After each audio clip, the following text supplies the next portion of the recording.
সংসদ সদস্যদের 11,000 কোটি টাকার বেশি ঋণ রয়েছে, যার অধিকাংশই সরকারি দলের। বাংলাদেশের ইতিহাসে প্রথমবারের মতো একজন ব্যবসায়ীকে বাংলাদেশ ব্যাংকের গভর্নর দেওয়া হয়েছে। তার স্পেশালিটিটা কি? তার স্পেশালিটি হচ্ছে এই ঋণ পুনঃতফসিল করা।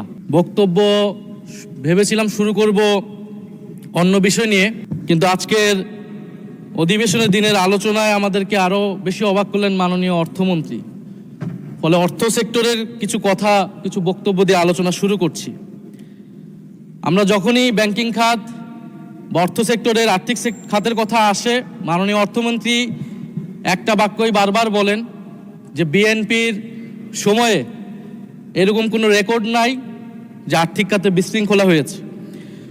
উনি কিছুক্ষণ আগে অস্বীকার করলেন যে বাংলাদেশ ব্যাংকের গভর্নর একটা রাজনৈতিক নিয়োগ, তাদের দলের নির্বাচন কমিটির সদস্য, এবং তিনি এটা অস্বীকার করলেন।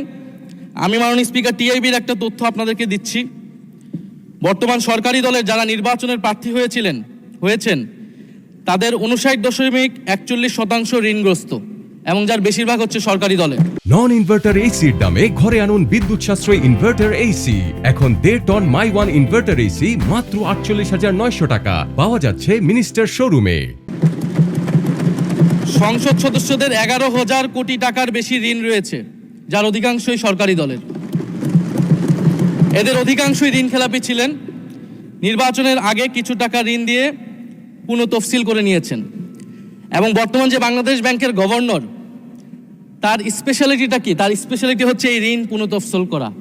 এটাতে তিনি এক্সপার্ট। ফলে তাকে বাংলাদেশ ব্যাংকের গভর্নর কেন দেওয়া হয়েছে এটা খুব পরিষ্কার মাননীয় স্পিকার। এই যে হাজার হাজার কোটি টাকার ঋণ, সেই ঋণগুলো যাতে ঋণ পুনঃতফসিল করতে পারে সেই সুযোগ সুবিধাটা করে দেওয়ার জন্যই বাংলাদেশের ইতিহাসে প্রথমবারের মতো একজন ব্যবসায়ীকে বাংলাদেশ ব্যাংকের গভর্নর দেওয়া হয়েছে। ফলে জাতির সামনে এই জিনিসগুলো পরিষ্কার হয়েছে। এখন সামনের আর্থিক খাতে আরো নিয়োগ তারা কি বিবেচনায় দিবেন, এই জন্য আমরা তাদের উপর আর আস্থা রাখতে পারছি না মাননীয় স্পিকার।